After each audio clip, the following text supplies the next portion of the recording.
नमस्कार दोस्तों, हिंदी कहानी 2.0 चैनल में आपका स्वागत है। तो आज हम कहानियों की अगली कड़ी में भीष्म साहनी जी द्वारा लिखित कहानी मरने से पहले को सुनते हैं। लेकिन उससे पहले आप सभी लोग से एक विनम्र अनुरोध है कि अगर चैनल पर नए हैं तो चैनल को सब्सक्राइब ज़रूर कीजिएगा। कहानी अच्छी लगे तो लाइक शेयर कमेंट ज़रूर कीजिएगा। तो चलिए शुरू करते हैं कहानी मरने से पहले। मरने से एक दिन पहले तक उसे अपनी मौत का कोई पूर्वाभास नहीं था। हाँ, थोड़ी खीज और थकान थी, पर फिर भी वह अपनी ज़मीन के टुकड़े को लेकर तरह तरह की योजनाएं बना रहा था। बल्कि उसे इस बात का संतोष भी था कि उसने अपनी मुश्किल का हल ढूंढ निकाला है और अब वह आराम से बैठकर अपनी योजनाएं बना सकता है। वास्तव में वह पिछले ही दिन शाम को एक बड़ी चतुराई का काम कराया था। अपने दिल की ललक अपने जैसे ही एक वयोवृद्ध के दिल में उड़ेलने में सफल हो गया था। पर उसकी मौत को देखते हुए लगता है मानो वह कोई नाटक खेलता रहा हो और उसे खेलते हुए खुद भी चलता बना हो। एक दिन पहले जब उसे ज़मीन के मामले को लेकर डिप्टी कमिश्नर के दफ्तर में जाना था तो वह एक जगह बस में से उतरकर पैदल ही उस दफ्तर की ओर जाने लगा था। उस दिन 1 बजने को था। चिलचिलाती धूप थी और लंबी सड़क पर एक भी सायादार पेड़ नहीं था।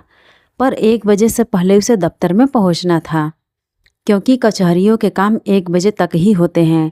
इसके बाद अफसर लोग उठ जाते हैं, कारिंदे सिगरेट बीड़ियाँ सुलगा लेते हैं और किसी से सीधे मुंह बात नहीं करते। तब तुम कचहरी के आंगन में और बरामदों में मुंह बाए घूमते रहो, तुम्हें कोई पूछता नहीं। इसलिए वह चिलचिलाती धूप में पांव घसीटता जल्दी से जल्दी डिप्टी कमिश्नर के दफ्तर में पहुंच जाना चाहता था।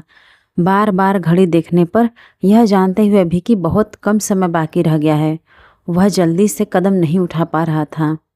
एक जगह पीछे से किसी मोटर कार का भोंपू बजने पर वह बड़ी मुश्किल से सड़क के एक ओर को हो पाया था। जवानी के दिन होते तो वह सरपट भागने लगता, थकान के बावजूद भागने लगता, अपना कोट उतारकर कंधे पर डाल लेता और भाग खड़ा होता। उन दिनों भाग खड़ा होने में ही एक उपलब्धि का सा भास हुआ करता था। भाग कर पहुँच गए, काम भले ही पूरा हो या ना हो, पर अब तो वह बिना उत्साह के अपने पांव घसीटता चला जा रहा था। प्यास के कारण मुंह सूख रहा था और मुंह का स्वाद कड़वा हो रहा था। धूप में चलते रहने के कारण गर्दन पर पसीने की परत आ गई थी, जिसे रुमाल से पोंछ पाने की इच्छा उसमें नहीं रह गई थी। अगर पहुंचने पर कचहरी बंद मिली, डिप्टी कमिश्नर या तहसीलदार आज भी नहीं आया तो मैं कुछ देर के लिए वहीं बैठ जाऊंगा, किसी बेंच पर, दफ्तर की सीढ़ियों पर या किसी चबूतरे पर। कुछ देर के लिए दम लूँगा और फिर लौट आऊँगा। अगर वह दफ्तर में बैठा मिल गया तो मैं सीधा उसके पास जा पहुँचूँगा। अफसर लोग तो दफ्तर के अंदर बैठे बैठे गुर्राते हैं, जैसे अपनी मांद में बैठा कोई जंतु गुर्राता है। पर भले ही वह गुर्राता रहे, मैं चिक उठाकर सीधा अंदर चला जाऊंगा। उस स्थिति में भी उसे इस बात का भास नहीं हुआ कि उसकी ज़िंदगी का आखिरी दिन आ पहुंचा है। चिलचिलाती धूप में चलते हुए एक ही बात उसके मन में बार बार उठ रही थी, काम हो जाए, आज नहीं तो कल, कल नहीं तो परसों, बस काम हो जाए। उससे एक दिन पहले तहसीलदार की कचहरी में 3 कारिंदों को रिश्वत देने के बावजूद उसका काम नहीं हो पाया था। कभी किसी चपरासी की ठुड्डी पर हाथ रखकर उसकी मिन्नत समागत करता रहा था, तो कभी किसी क्लर्क कारिंदे को सिगरेट पेश करके। जब धूप ढलने को आई थी, कचहरी के आंगन में वीरानी छाने लगी थी और वह 3 कारिंदों की जेब में पैसे ठूस चुका था। फिर भी उसका काम हो पाने के कोई आसार नहीं नजर आ रहे थे, तो वह दफ्तर की सीढ़ियों पर आ बैठा। वह थक गया था और उसके मुंह में कड़वाहट भरने लगी थी। उसने सिगरेट सुलगा ली थी, यह जानते हुए कि भूखे पेट धुआं सीधा उसके फेफड़ों में जाएगा। तभी सिगरेट के कस लेते हुए वह अपने फूहड़ स्थिति के बारे में सोचने लगा था। अब तो भ्रष्टाचार पर से भी विश्वास उठने लगा है। उसने मन ही मन कहा, पहले इतना तो था कि किसी की मुट्ठी गर्म करो तो काम हो जाता था, अब तो उसकी भी उम्मीद नहीं रह गई है। और यह वाक्य बार बार उसके मन में घूमता रहता था। तभी उसे इस सारी दौड़ धूप की निरर्थकता का भास होने लगा था। यह मैं क्या कर रहा हूँ? मैं 73 वर्ष का हो चला हूँ। अगर ज़मीन का टुकड़ा भी मिल गया उसका स्वामित्व भी मेरे हक में बहाल कर दिया गया, तो भी वह मेरे किस काम का? जिंदगी के कितने दिन मैं उसका उपभोग कर पाऊंगा? 20 साल पहले यह मुकदमा शुरू हुआ था, तब मैं मंसूबे बांध सकता था, भविष्य के बारे में सोच सकता था, इस पुश्तैनी ज़मीन को लेकर सपने भी बुन सकता था कि यहाँ छोटा सा घर बनाऊंगा, आंगन में फलों के पेड़ लगाऊंगा, पेड़ों के साए के नीचे हरी हरी घास पर बैठा करूंगा। पर अब अव्वल तो यह ज़मीन का टुकड़ा अभी भी आसानी से मुझे नहीं मिलेगा। घुसपैठियों को इसमें से निकालना खाला जी का घर नहीं है। मैं घूस दे सकता हूँ तो क्या घुसपैठिया घुस नहीं दे सकता या नहीं देता होगा? भले ही फैसला मेरे हक में हो चुका है, वह 10 तिकड़मे करेगा। पिछले 20 साल में कितने उतार चढ़ाव आए हैं। कभी फैसला मेरे हक में होता तो वह अपील करता, अगर उसके हक में होता तो मैं अपील करता। इसी में ज़िंदगी के 20 साल निकल गए और अब 73 साल की उम्र में मैं उस पर क्या घर बनाऊंगा? मकान बनाना कौन सा आसान काम है और किसे पड़ी है कि मेरी मदद करे? अगर बना भी लूँ तो भी मकान तैयार होते होते मैं 75 पार कर जाऊंगा। मेरे वकील की उम्र इस समय 80 साल की है और वह बौराया सा घूमने लगा है। बोलने लगता है तो बोलना बंद ही नहीं करता। उसकी सूझबूझ शिथिल हो चली है। बैठा बैठा अपनी धुंधलाई आंखों से शून्य में ताकने लगता है। कहता है उसे पेचिश की पुरानी तकलीफ भी है, घुटनों में भी गठिया है। वह आदमी 80 वर्ष की उम्र में इस हालत में पहुंच चुका है, तो इस उम्र तक पहुंचते पहुंचते मेरी क्या गति होगी? मकान बन भी गया तो मेरे पास ज़िंदगी के 3-4 वर्ष बचे रहेंगे। क्या इतने भर के लिए अपनी हड्डियां तोड़ता फिरूं? क्यों नहीं मैं इस पचड़े से निकल आता? मुझसे ज़्यादा समझदार तो मेरा वह वकील ही है, जिसने अपनी स्थिति को समझ लिया है और मेरे साथ तहसील कचहरी जाने से इनकार कर दिया है। बस साहिब, मैंने अपना पूरा काम कर दिया है। आप मुकदमा जीत गए हैं। अब ज़मीन पर कब्जा लेने का काम आप खुद संभालें। उसने 2 टुक कह दिया था। यही कुछ सोचते सोचते उसने फिर से सिर झटक दिया था। क्या मैं यहाँ तक पहुँचकर किनारा कर जाऊँ? ज़मीन को घुसपैठिए के हाथ सौंप दूँ? यह बुज़दिली नहीं होगी तो क्या होगा? किसी को अपनी ज़मीन मुफ्त में क्यों हड़पने दूँ? क्या मैं इतना गया बीता हूँ कि मेरे जीते जी कोई आदमी मेरी पुश्तैनी ज़मीन छीन ले जाए और मैं खड़ा देखता रहूँ? और अब तो फैसला हो चुका है। अब तो इसे केवल हल्का सा धक्का देना बाकी है। तहसील के कागजात मिल जाएं, इंतकाल की नकलें मिल जाएं, फिर रास्ता खुलने लगेगा, मंजिल नज़र आने लगेगी। सोचते सोचते एक बार फिर से उसने अपना सिर झटक दिया।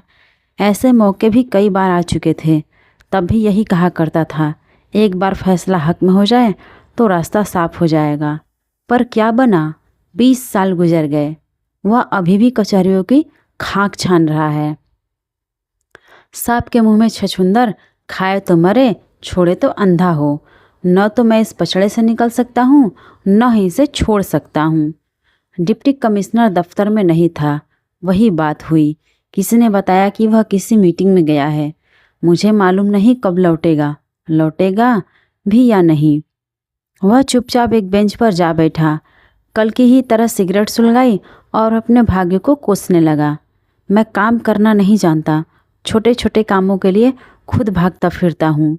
ये काम मिलने मिलाने से होते हैं, खुद मारे मारे फिरने से नहीं।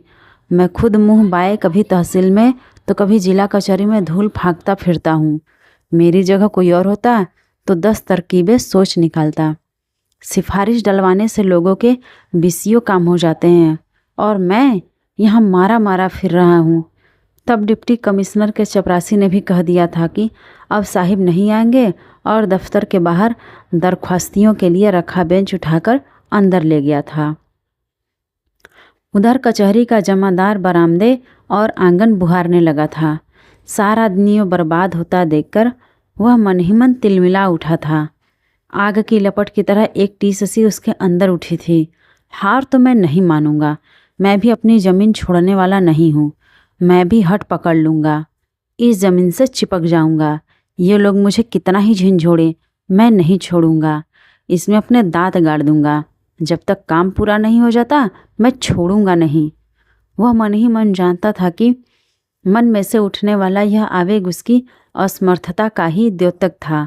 जब भी उसे कोई रास्ता नहीं सूझता तो वह ढिठाई का दामन पकड़ लेता है।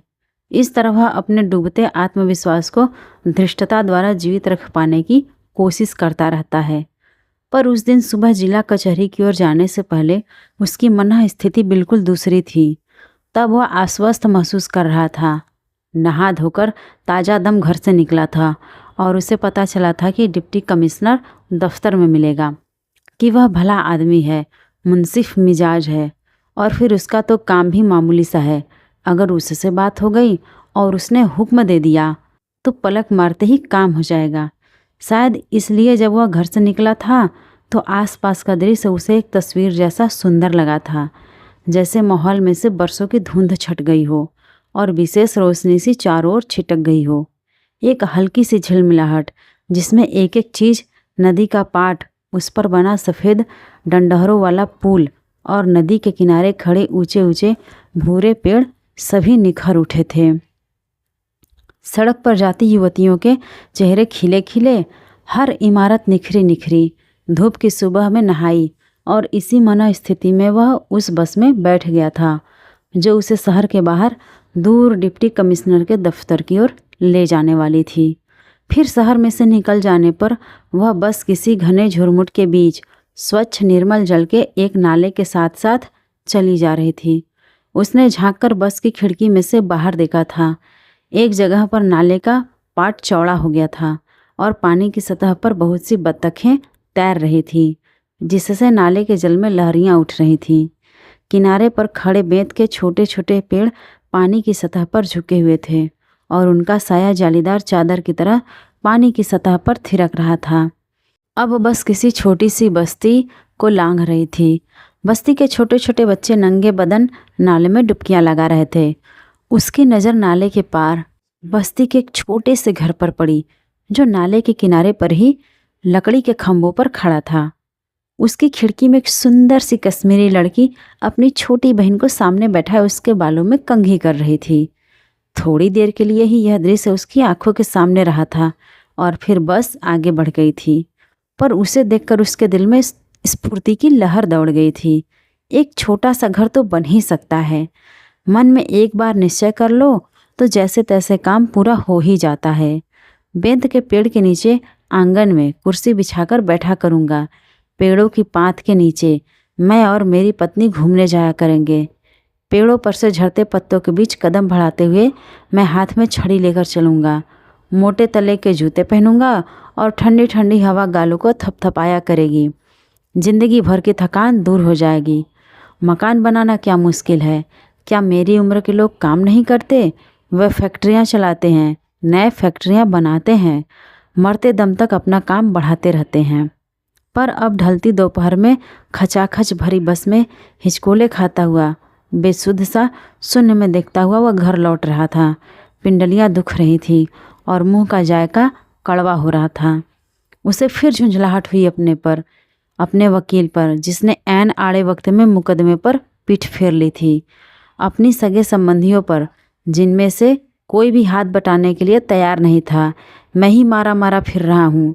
सबसे अधिक उसे अपने पर क्रोध आ रहा था, अपनी अकर्मण्यता पर, अपने दब्बू स्वभाव पर, अपनी असमर्थता पर।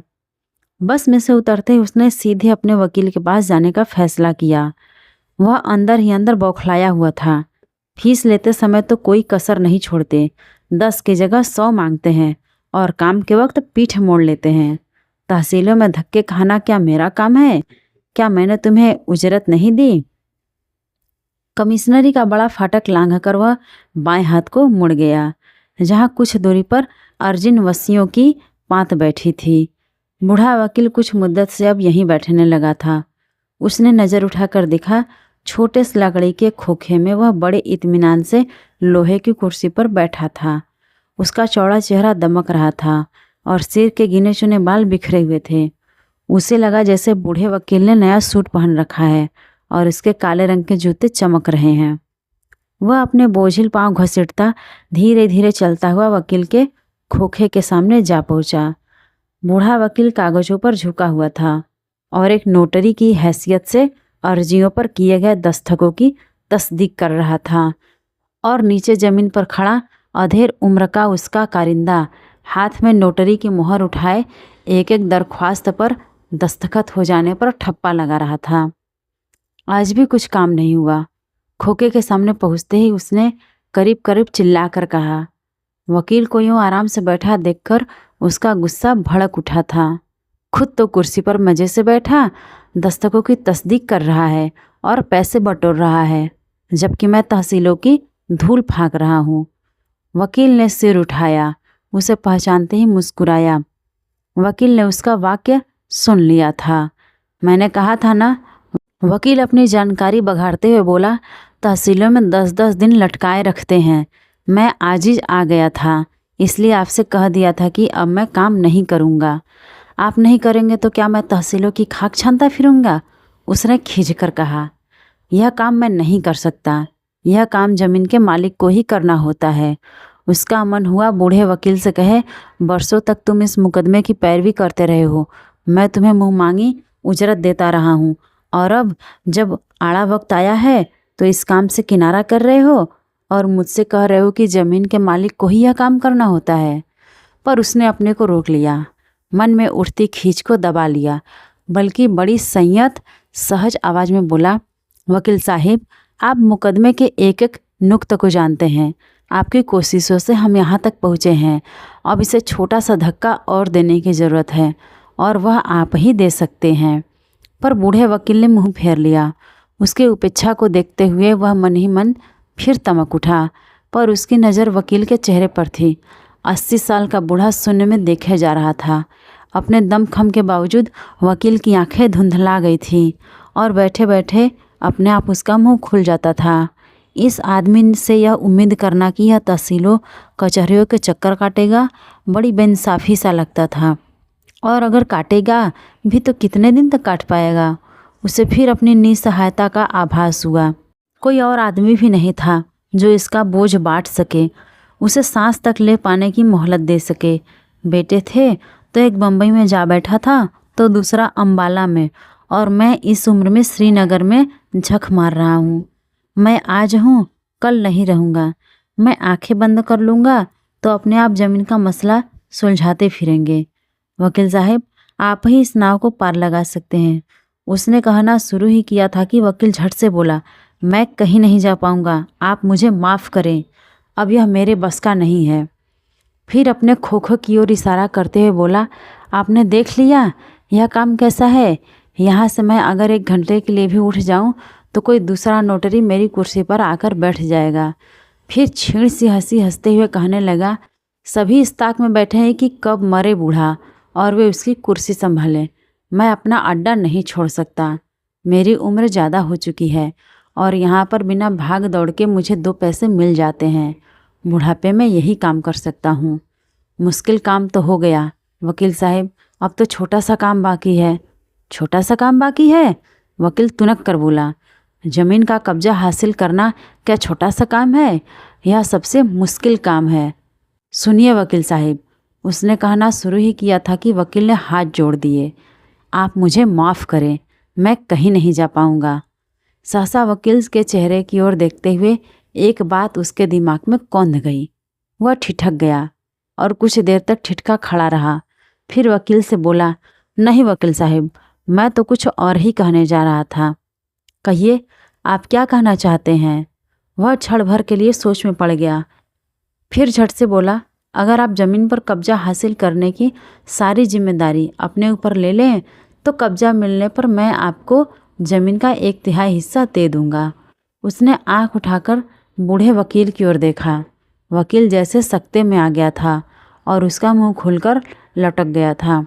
पर इस शर्त पर कि अब इस काम को मैं खुद कुछ नहीं करूँगा, सब काम आप ही करेंगे, वह कहता जा रहा था। मैंने तो अर्ज किया ना, मेरी मजबूरी है। बूढ़ा वकील बुदबुदाया। आप सोच लीजिए, 1/3 ज़मीन का मतलब है करीब 4 लाख रुपए।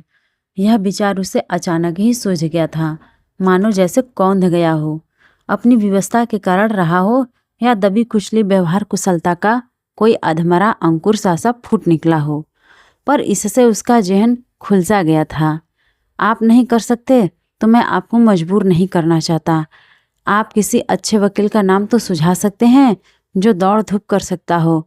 मुकदमे की स्थिति आप उसे समझा सकते हैं। उसने अपनी व्यवहार कुशलता का एक और तीर छोड़ते हुए कहा, आप मुकदमे को यहाँ तक ले आए, यही बहुत बड़ी बात है। उसने बूढ़े वकील के चेहरे की ओर फिर से देखा। बूढ़े वकील का मुंह अभी भी खुला हुआ था और वह उसकी ओर एकटक देखे जा रहा था। अब कोई वकील ही यह काम करेगा। बूढ़े वकील की आंखों में हल्की सी चमक आ गई थी और उसका मुंह बंद हो गया था।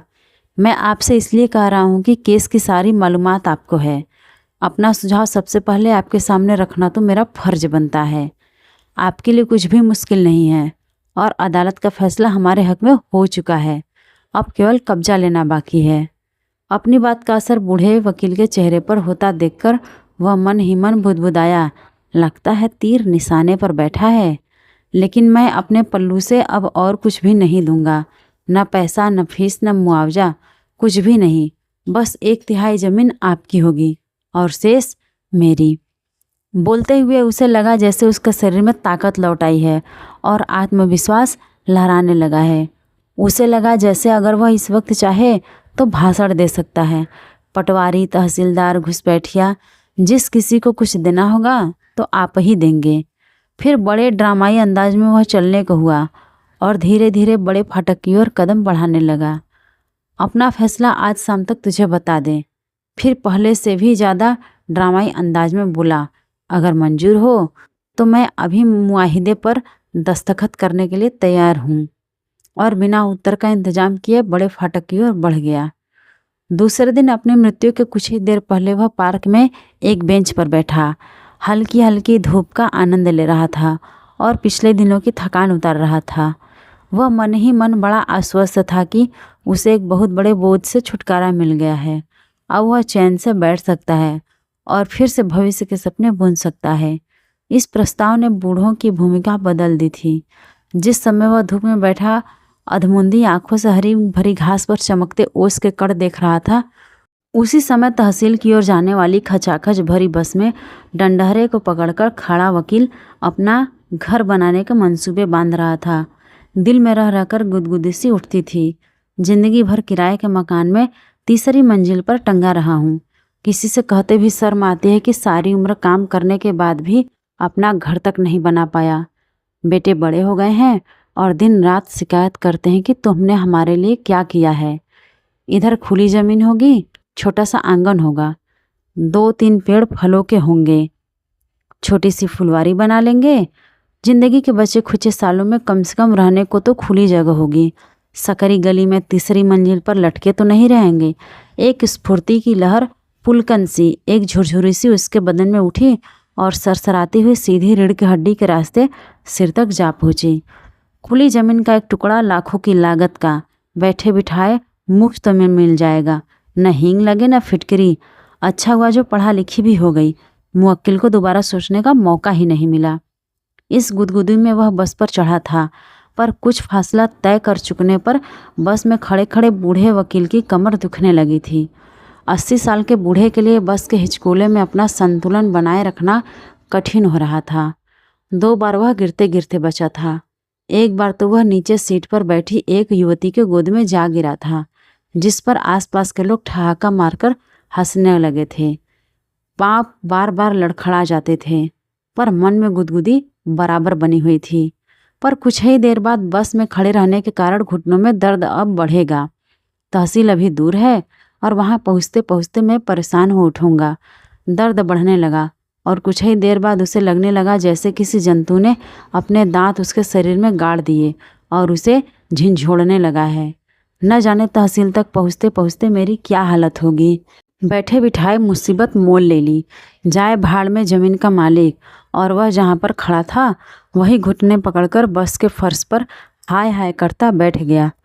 उस समय बस उस बस्ती को पार कर रही थी जहाँ बेत के पेड़ों के झुरमुट के बीच नाले के किनारे सड़क चलती जा रही थी और जहाँ पानी की सतह पर लहरियाँ बनाती हुई बत्तखें आज भी तैर रही थी। उधर पार्क के बेंच पर बैठा जमीन का मालिक थकान दूर हो जाने पर धीरे धीरे ऊँघने लगा था।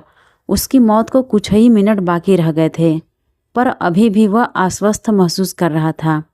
चलो इस सारी चकचक और फजीहत में से निकल आया हूँ। उसे यह सोचकर सुखद सा अनुभव हुआ कि वह आराम से बेंच पर बैठा सुस्ता रहा है, जबकि वकील इस समय तहसील में ज़मीन के कागज़ निकलवाने के लिए भटक रहा है। पर ज़मीन का ध्यान आते ही उसके मन को धक्का सा लगा। सहसा ही वह चौंक कर उठ बैठा। यह मैं क्या कर बैठा हूँ? 1/3 ज़मीन दे दी। अदालत का फैसला तो मेरे हक में हो चुका है, अब तो केवल कब्जा लेना बाकी था। ज़मीन तो तुझे मिल ही जाती, लाखों की ज़मीन उसके हवाले कर दी और लिखत भी दे दी। कहाँ तो वकील को ज़्यादा से ज़्यादा 500,000 की फीस दिया करता था, वह भी चौथे 5वें महीने, और कहाँ 1/3 ज़मीन ही दे दी। लूट कर ले गया, बैठे बिठाए लूट कर ले गया। उसके मन में चीख सी उठी, यह मैं क्या कर बैठा हूँ? न किसी से पूछा न बात की। देना ही था तो एक मुश्त कुछ रकम देने का वादा कर देता। अपनी ज़मीन कौन देता है? बैठे बिठाए मैंने कागज़ पर, वह भी स्टाम्प पेपर पर दस्तखत कर दिए। यह मैं क्या कर बैठा हूँ? और स्टाम्प पेपर की तस्वीर आंखों के सामने खिंच गई। तभी कहीं से जोर का धक्का आया और दर्द सा उठा। पहले एक बार, फिर दूसरी बार, फिर तीसरी बार, और वह बेंच पर से लुढ़क कर नीचे ओस से सनी हरी भरी घास पर औंधे मुँह जा गिरा। तो आज के भीष्म साहनी जी द्वारा लिखित कहानी मरने से पहले आपको कैसी लगी, कमेंट करके ज़रूर बताइएगा। और अगर चैनल पर नए हैं तो चैनल को सब्सक्राइब ज़रूर कीजिएगा और अपने दोस्तों को भी शेयर कीजिएगा।